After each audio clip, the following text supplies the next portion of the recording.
Bonjour les chouchous, les loulous, ici Marie sur Tous Toutes Medium TTM. Bienvenue à vous sur la chaîne. On est en compagnie, excusez-moi pour le bruit, j'ai un petit peu... nous sommes en compagnie de notre ange penseur pour nous accompagner dans ce récit de vie. Alors aujourd'hui, je voulais vous parler de ma rencontre avec ma flamme jumelle et d'un lien karmique dont j'ai dû me libérer. Voilà, c'est un panel de ce que j'ai vécu depuis le printemps 2019. Aujourd'hui, nous sommes le 19 juillet 2020. Je sors de tout ce panel qui a foutu une sacrée bagaille, un sacré effondrement et au jour d'aujourd'hui, je vous en parlerai à la fin pour vous dire comment tout ça c'est terminé. Voilà. Alors aujourd'hui, voilà, on va commencer par le début. J'ai fait plein de petites vidéos en parlant de justement comment on s'est rencontrés, tout ça. Mais je vais reprendre tout depuis le début pour vous conter un petit peu comment tout ça a commencé. Alors...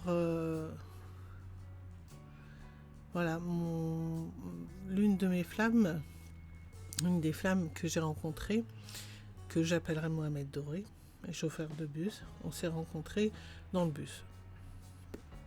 Jusque-là, rien de très extraordinaire, on se croise, bonjour, je vais m'asseoir. C'est très banal. Voilà.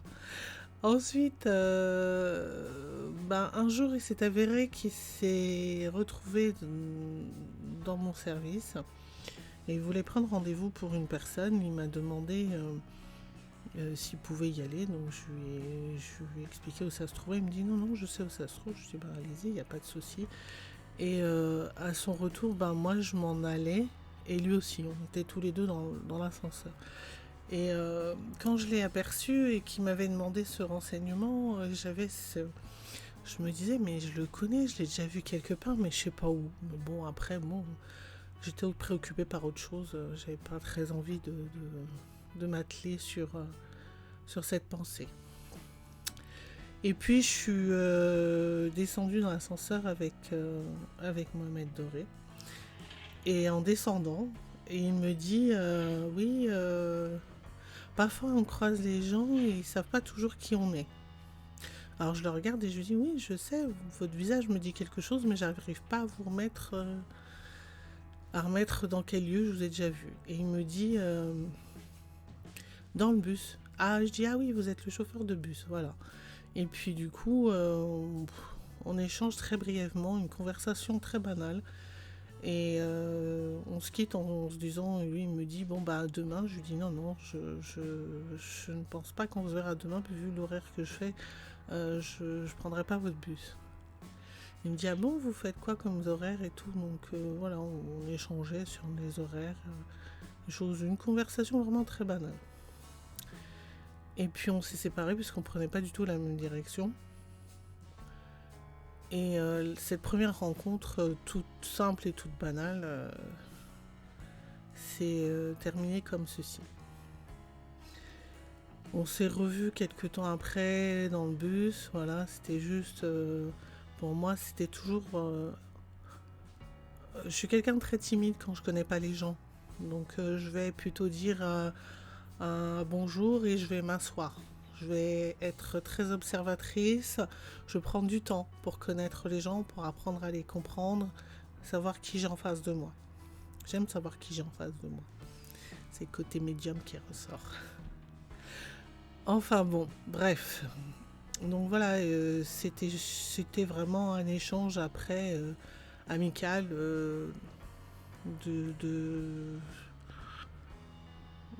d'une personne qui a envie de connaître une autre personne, voilà, simplement un échange amical. On s'est vu plusieurs fois. Voilà, pour moi c'est resté toujours la même chose, je dis bonjour, je vais m'asseoir, il n'y a pas vraiment de changement pour moi. Et est arrivé un jour où il devait venir pour son rendez-vous. Je savais qu'il n'était pas là et qu'il allait venir ce jour-là à mon travail pour le rendez-vous pour la personne pour qui il avait pris ce rendez-vous. Et je savais que j'allais le voir à ce moment-là, à mon guichet, ou peu importe, je savais que j'allais le voir, quoi. Je peux pas vous expliquer pourquoi, je peux pas vous expliquer comment, je le savais. Je le ressentais. Ça, c'était plus le côté médiumnique, en fait, hein, qui ressentait et qui avait cette certitude. Mais il y avait quelque chose en plus qu'il n'y avait pas d'habitude. Il y avait un lien un peu spécial, bizarre. Enfin bref, que je n'arrivais pas à qualifier encore. Donc en effet, il est bien venu ce jour-là. C'était un mardi. Il a présenté les papiers de la personne pour qui j'ai fait un dossier complet, ce qui fait que l'on a pu discuter pendant... Du moins, je l'ai laissé discuter. Moi, personnellement, quand je connais pas quelqu'un, je n'arrive pas à me livrer comme ça. Je laisse la personne s'exprimer de manière à pouvoir savoir à qui j'ai affaire. Et non, pendant toute la préparation du dossier, il a échangé, il a discuté. Et voilà, moi je répondais brièvement aux questions par de très courtes phrases et de très courtes réponses. Et je travaillais avec une collègue qui s'appelle Aurélie ce jour-là et à qui j'avais parlé de cette connexion un peu étrange avec ce chauffeur de bus, enfin bref. J'ai dit, il y a quelque chose de bizarre. Je ne peux pas expliquer quoi, mais il y a une connexion un peu bizarre entre nous. Et ce jour-là, elle était avec moi. Et quand il est passé, je lui dis, tiens, c'est lui le chauffeur de bus. Et elle me dit, c'est vrai, il y a quelque chose, il y a une connexion un peu étrange entre vous. Et au même moment qu'elle me dit ça, je me retourne et je le vois qui passe et j'ai mon chakra-cœur qui s'ouvre. Mais alors d'une force, et dedans on a l'impression que c'est un soleil. Voilà pourquoi je l'ai appelé Mohamed Doré. Doré est en relation avec le soleil qui s'est réveillé dans mon chakra-cœur ce jour-là. Et je ressens amour adolescent. Je dis mais moi je l'aime pas, c'est quoi ça? C'est quoi ces mots? C'est quoi ce fourbi? Alors je comprenais rien du tout. Hein. Et moi je suis mariée, je suis très bien dans mon couple, j'ai des enfants, tout va très bien. C'est quoi ce fourbi? Donc du coup, ça m'a un peu chamboulée parce que comme je suis quelqu'un de spirituel et je travaille sur ma spiritualité, le fait que ça touche mon chakra-cœur, il y a quelque chose que je devais comprendre. Et je ne l'ai pas compris tout de suite. Par contre, au fil du temps que l'on se côtoyait, que l'on échangeait, que l'on communiquait, je ressentais des choses qui remontaient, qui revenaient profondément, vraiment au fond de moi-même, et que moi-même j'essayais de gérer tant que je pouvais, mais je gérais rien du tout parce que l'émotionnel était beaucoup trop présent. Et je n'arrivais à rien gérer du tout. Alors il y a des moments où je lui parlais, il y a des moments où j'avais pas du tout envie de lui parler parce que j'arrivais pas du tout à gérer l'émotionnel qui était derrière. Et je ressentais cet amour inconditionnel que je ressentais en sa présence. Je ne dis pas que je l'aimais, c'est pas ça, attention. Je dis que je ressentais un amour inconditionnel qui grandissait en sa présence. Quand on était tous les deux en présentiel, je ressentais cet amour qui grandissait et qui était très présent, à la fois dans mon aura et qui baignait dans tout le bus en fait. Surtout quand on était en joie de se rencontrer, en joie de discuter et d'échanger, même si c'était de simples banalités. Alors là, je commençais à me poser des questions. Parce qu'au fil du temps, il y avait une connexion encore plus fine qui se créait depuis ce toucher là du chakra du cœur qui s'était ouvert. Une forme de télépathie aussi très très très présente au point où on pouvait se retourner au même instant et se dire au revoir quand je quittais le bus. Et une synchronicité, mais alors très présente dans les petits gestes de la vie de tous les jours quand on était en présentiel. Je me rappelais d'ailleurs juste un jour, alors j'aime bien faire les cartes le matin avant de partir au travail. Et ce jour-là, je voyais un accident. Je dis, ah non, je n'ai pas envie d'accident. Non, non, non, c'est pas le jour pour les accidents, je veux pas du tout de ça. Je me rappelle d'avoir dit ces mots-là. Et ce jour-là, j'étais en train de parler avec lui à l'avant du bus. Et il commence à démarrer. Et moi, je vois l'autre voiture qui est devant et qui bouge pas. Et je sais que ma bouche était fermée. Je n'ai prononcé aucun mot. Et je sais que j'ai parlé mentalement en lui disant « Pourquoi tu démarres alors que la voiture qui est devant toi n'a même pas encore mis le contact? Tu ferais mieux de freiner. » J'ai juste ressenti mon corps basculer vers l'avant parce qu'il a freiné. Et lui qui se tournait vers moi, lui qui regardait la voiture d'abord, qui la voyait vraiment à l'arrêt, et qui me regardait, l'air de dire mais elle a rien dit. Et moi qui souriais. Étant médium, voilà, il y a des choses que je ressens, que je fais et que je perçois, mais je n'arrive même pas à savoir certaines choses d'où elles viennent, notamment cette télépathie qu'il y avait entre nous. Et cette connexion si forte et si affûtée. Voilà, il s'est passé encore d'autres événements qui nous ont liés encore un peu plus. Et au mois de juillet, ou je sais plus quelle période, on est parti en vacances, et puis moi aussi j'allais partir, mais elle est partie un peu avant moi. Et à cette période-là, quelque temps avant, alors j'étais dans mon corps, mais j'avais l'impression que c'est vraiment mon âme, une puissance, une grandeur qui prenait le contrôle de ce corps. C'était comme si moi, l'être humain, j'étais assis en arrière et je laissais place à cette grande dame, à cette puissance, pour gérer ma vie et gérer ce qu'elle devait gérer en fait. Et voilà, en tant que médium, je laissais la place et j'observais. Donc j'ai vu cette âme me vêtir, me refaire ma garde-robe, me coiffer d'une autre manière, m'apprêter, mais d'une manière vraiment très féminine. J'ai vécu ce changement physique, extérieur. Là, vraiment, j'étais une femme.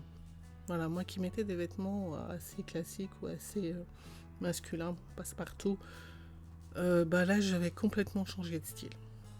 Voilà, j'apprenais à m'aimer, à aimer ce que j'étais et puis à le faire ressortir aussi dans ce que je portais. Donc voilà, j'avais aussi bien des compliments d'hommes, de femmes, de personnes aussi qui me demandaient où j'avais acheté pour certains de mes vêtements. Ou voilà, il y avait vraiment un échange.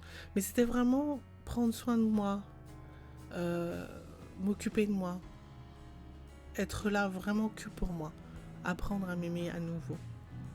C'était me séduire, voilà. C'était une séduction, mais pour moi-même, pas pour quelqu'un d'autre, pour moi-même. Et tout ça est arrivé à ce moment-là, quand Mohamed Doré a ouvert ce chakra cœur, ce soleil dans ce chakra cœur. Et j'ai entendu mon âme clairement me dire « je t'aime ». Donc c'était une belle vibration énergétique en entendant ces phrases. Sur le moment, j'étais un peu troublée parce que je pensais pas qu'elle s'adressait à moi, je pensais qu'elle s'était adressée à quelqu'un d'autre. Et après, j'ai bien compris que c'était à moi que ça s'adressait. Donc j'étais bien contente. Et j'ai été accompagnée par mes guides, par mon ange gardien et par d'autres êtres de lumière. Parce que malgré tout, c'était une période assez dure, parce qu'émotionnellement, vous ressentez tout, vous êtes vraiment à fleur de peau, dans toutes les situations, qu'elles soient dans votre vie privée, qu'elles soient dans votre vie de tous les jours. Et puis il y a tout qui s'écroule, on a l'impression que tout s'écroule autour de soi. Quand je dis tout, je vais rentrer dans les détails après. Je voudrais pas que la vidéo soit trop longue, donc je vais essayer d'aller au plus court. Donc, je me suis aperçue qu'en venant le lendemain, qu'il n'était pas là ce jour-là, Mohamed Doré. Et j'ai ressenti en m'asseyant une tristesse et un ressentiment d'avoir été abandonnée, d'avoir été trahie. Et en ressentant ça, je ressens dans mon chakra cœur, comme si on m'a enlevé une grande dague dans le cœur, qui a laissé une grande cicatrice ouverte, et qui est saignante et qui fait mal. C'est une grosse blessure dans ce cœur. Donc en ressentant ça, j'avais envie de pleurer, mais alors des larmes qui montaient, et que j'ai pas laissé sortir à ce moment-là, qui sont sortis un peu plus tard, mais pas à ce moment-là, parce que j'étais dans le bus et que j'avais pas envie de vivre ce moment-là comme ça. Et tout en vivant cet émotionnel, là j'ai le visuel de la médium qui vient et qui me montre une vie antérieure. Donc cette vie antérieure, c'était une mère qui ne voulait pas que son fils, qui a priori était mon mari, qui voulait pas de moi comme étant sa femme. Malgré que j'avais un enfant de lui et que nous étions fous amoureux, elle ne voulait pas de moi dans cette famille. Et lui, il a suivi la volonté de sa mère et il m'a abandonné avec son enfant. Voilà cette partie de vie antérieure que j'ai vue et qui était collée à cette blessure en même temps. Bon, cette blessure aussi, elle est liée aussi à notre vibration de flamme, mais bon. Voilà les deux moments qui étaient liés.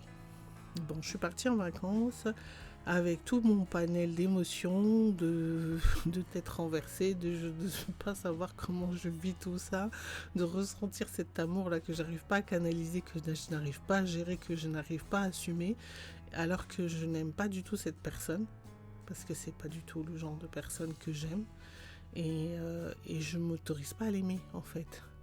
Par contre, je ressens un amour quand on est ensemble. Mais c'est pas un amour que je qualifierais d'un amour comme j'ai vécu avec mes compagnons. C'est pas un amour humain. C'est vraiment quelque chose qui est au-delà de ça. Et j'arrive pas à mettre le doigt dessus. Je comprends pas ce qui nous arrive et je comprends pas que ça arrive à nous deux. Bon. À chaque fois qu'on échangeait, il y avait comme s'il y avait une épuration ou comme une purification qui se faisait. Mais à chaque fois, il y avait cet émotionnel qui revenait, qui déstabilisait tout et qui me perdait de nouveau dans tout plein de questions, dans tout plein de contrôles, dans tout plein de choses que je n'arrivais pas à gérer. Et puis est revenue l'énergie de mon ex-compagnon, mon meilleur ami, et avec qui on aurait dû être ensemble, qui s'appelle Rudy. Et on s'est recontacté. Et à ce moment-là, comme j'arrivais pas trop à gérer l'émotionnel et tout ce qui en suivait, j'ai décidé d'écrire plusieurs livres. Un livre de prière et un autre livre de développement personnel. Donc en écrivant ces livres-là, ça m'a permis de détacher mon mental sur ce que je peux pas gérer pour pouvoir me concentrer sur autre chose. Et en écrivant ce livre, j'ai fait le cadeau d'une des prières à Rudy. Amicalement, parce que je pense que c'était un cadeau que je devais lui faire. Lui, il m'en a fait un autre parce qu'on est revenu sur notre relation, sur ce qu'on a vécu, tout ça. Et du coup, ce que l'on a fait ressortir, c'est ce qui est ressorti quand j'ai parlé avec lui, c'est qu'il m'a abandonné. Et cet abandon, je le retrouvais encore dans cette vibration avec ce lien karmique, puisqu'avec Rudy, c'est un lien karmique. La flamme jumelle et le lien karmique, au niveau vibratoire, on va dire que c'est presque la même chose. Presque. Parce que il y a toujours ce lien, cette sensation de lire l'autre, d'être dans l'autre, de deviner l'autre. Sauf que il n'y a pas cet amour qui nous englobe, que l'on n'arrive pas à gérer et que l'on n'arrive pas à définir. Voilà, c'est vraiment la différence avec le lien karmique. Et avec le lien karmique, il y a toujours cette sensation de vouloir contrôler l'autre, de vouloir diriger l'autre. Alors qu'avec la flamme, il n'y a pas de... Chacun sait ce qu'il veut. Sinon, il y a un équilibre qui se fait pour que l'autre retrouve sa place et retrouve son pouvoir.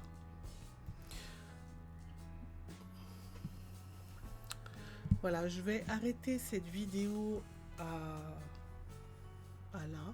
Je vais faire une suite. Donc comme ça, si vous voulez suivre la suite, que j'essaierai de faire un peu plus court, je vais faire une suite pour que vous puissiez savoir comment ça se termine et comment j'ai pu vivre tout ça pendant un an. Voilà, c'était Marie sur tous Medium TTM. Un gros bisous à vous les chouchous, les loulous. Et puis si vous voulez voir la suite, la partie 2, je vous la inscrirai dans le titre. À bientôt, ciao ciao.